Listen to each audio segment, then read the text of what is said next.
اس کا حصہ نکالنا ہے.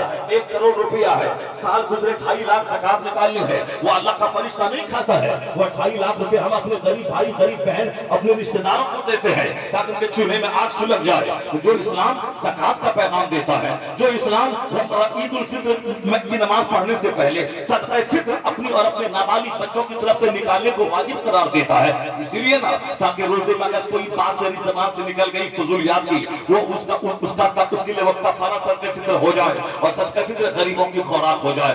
اللہ نے غریبوں کے کھلانے پلانے, تمہارے مالداروں سے دولت پیسہ لے کر ان غریبوں کو بانٹنے کا کیا شاندار انتظام کیا ہے. 1 لاکھ کا بکرا کیوں نہ ہو, اس گوشت کے 3 حصے کرنا, ایک خود کھانا, ایک غریب کو دینا, ایک اپنے رشتہ دار کو دینا. یعنی غریبوں کا خیال قربانی کے بکرے میں بھی ہے, صدقہ فطر میں بھی ہے, زکات میں بھی ہے, آم کے پیڑ کے پھل میں بھی ہے, کھیرا ککڑی بیگن میں بھی ہے, زمین سگنے والی چیزوں میں, سونے چاندی کے زیورات غریبوں کا حصہ. 1 کروڑ کا زیور ہے تو 2.5 لاکھ زکات نکال, یہ 2.5 لاکھ غریبوں میں بٹیں گے.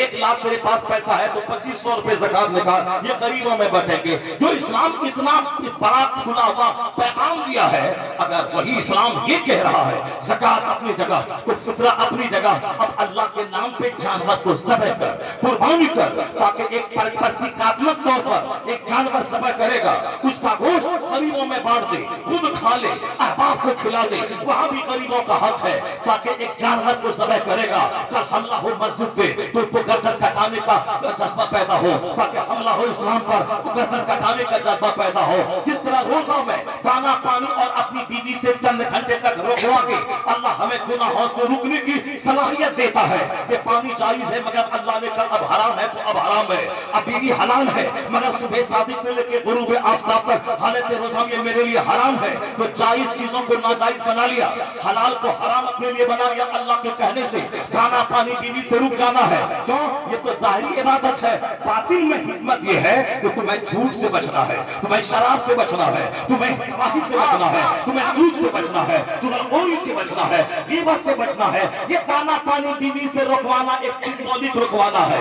اصل میں اس کی آڑ میں تمہیں اس قدر چھمتا ہو جائے دانا پانی سے رک کر کہ اللہ کے کہنے سے دانا چھوڑا, اب اللہ کے کہنے سے جھوٹ چھوڑ دے, اللہ کے کہنے سے سود چھوڑ دے, اللہ کے کہنے سے غیبت چھوڑ دے, اللہ کے کہنے سے چغلخوری چھوڑ دے, اللہ کے کہنے سے دشمنی چھوڑ دے, اللہ کے کہنے سے تمام غلط کام چھوڑ دے. گویا روزہ ایک ٹریننگ ہے جو حلال چیزوں کو لمیٹڈ ٹائم تک روکوا کے ہمیں گناہوں سے رکنے کی چھمتا دیتا ہے. اسی طرح قربانی کا جانور ذبح کرنا ایک پرتیکاتمک طور پر وہ جانور کا ذبح کرنا ہے, خون بہانا ہے. حقیقت میں قربانی کے لیے بندے کو تیار کرنا ہے. جب وقت پڑے مسجد میں تو جان دینے میں باز نہ آنا, اس من قربانی مانگے اپنے بال بچوں سمیت میدان میں نکل جانا. جیسے مصطفیٰ کا بیٹا شہزادہ حسین اپنا سارا کنبہ لیا, اسلام پہ وقت آ گیا, سارا کنبہ لے کے کربلا گیا. اب سمجھ لیا کہ نانا کے دین کو بچانے کے لیے اب قربانی چاہیے, علی اکبر علی اصغر کی قربانی چاہیے, تو سارا کنبہ جھکا دیا, مصطفیٰ کے دین کو بچا لیا. تو حسین کی قربانی قیامت تک کے لیے ایک ماڈل ہے. نماز اپنی جگہ, روزہ اپنی جگہ, زکات اپنی جگہ, حج اپنی جگہ, لیکن جب جہاد فرض ہوتا ہے تو گردن کٹانا سب سے بڑی عبادت ہے, جہاد کرنا سب سے بڑی عبادت ہے. اور یہ جذبہ جس قوم میں جب تک زندہ رہتا ہے وہ قوم زندہ رہتی ہے, اس کی دھمک رہتی ہے. کافروں کے دل میں رعب رہتا ہے, جس دن یہ جذبہ مٹ جائے وہ قوم مردہ ہو جاتی ہے. اسی لیے ساری عبادتیں ہمیں جہاد کے لیے تیار رہتی ہیں تاکہ دنیا میں میری دھمک رہے, برائیوں کے مٹانے کا جذبہ رہے. جب وقت آئے تو زکات دوں, اور جب وقت آئے تو گردن کٹا کے خدا کے دین کی حفاظت. نعرہ تکبیر, نعرہ تکبیر, نعرہ رسالت, نعرہ رسالت, نعرہ تکبیر. نماز ہی پڑھتا رہا. اسلام نے یہ مختلف طرح کی عبادتوں کو جو لازم قرار دیا ہے, سب کا الگ الگ رنگ ہے. مگر کوئی بولا جلسہ کرانے سے کیا فائدہ ہے, وہ کہے کہ بدتمیز آگے چل کے بولے گا کہ 900 چھپا کھا کے بلی حج کو چلی.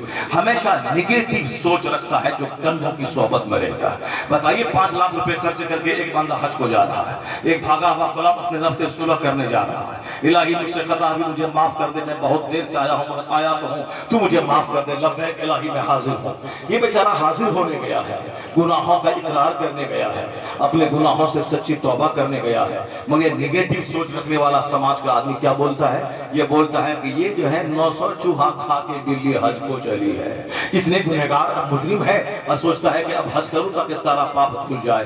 تو کیوں بولتا ہے کہ مجرم ہے؟ یہ نیگیٹو سوچ کر تو پیدا ہوا ہے، کیا یہ ساری گندی بات بولنے کے لیے تو پیدا ہوا؟ جو بات ایک ہندو نہیں بولتا، جو بات ایک عیسائی کرسچن نہیں بولتا ہے، یہودیوں کو صرف پڑھنے لکھنے سے مطلب ہے، اگرچہ وہ کافر ہے، وہ ذلیل ہے، ضربت علیہم الذلۃ والمسکنہ، ذلت اور مسکنت اللہ نے طاری کر دی ہے۔ یہودی کے پاس کوئی عزت نہیں ہے، یہودی کے پاس کوئی سلطنت نہیں ہے، اسرائیل نام کا کوئی ملک نہیں ہے دنیا میں، وہ تو کالونی ہے۔ جیسے پٹری سیتامڑھی ضلع کی ایک کالونی، ایک قصبہ ہے، اسی طرح امریکہ کی ایک کالونی ہے وہ اسرائیل۔ وہ اسرائیل کوئی ملک نہیں ہے، وہ امریکہ کا پیدا کیا ہوا وہ ہے، اس لیے وہ اپنے حساب سے سانس نہیں لے سکتا اسرائیل۔ امریکہ بولے گا لڑو تو یہ لڑے گا، امریکہ بولے جنگ بند کرو جنگ بند کرے گا، امریکہ بولے گا یہ کام کرو تو کرے گا کرو، چونکہ امریکہ کی حق کی ہی وہ پیدا کیا ہوا ملک ہے، امریکہ کی کالونی ہے۔ بیٹا یہاں جنگ میں پھنسا، اب وہاں سے یدھ پوت روانہ ہو رہا ہے اور سارے جنگی جہاز بھیجے جا رہے، چونکہ بیٹا خطرے میں پڑ گیا ہے، اس لیے اللہ نے یہودیوں کو ذلیل کر دیا ہے۔ اس کے پاس کوئی سلطنت نہیں ہے، وہ سلطنت اصل میں امریکہ کی ہے، یہودی امریکہ کا غلام ہے، یہودی اس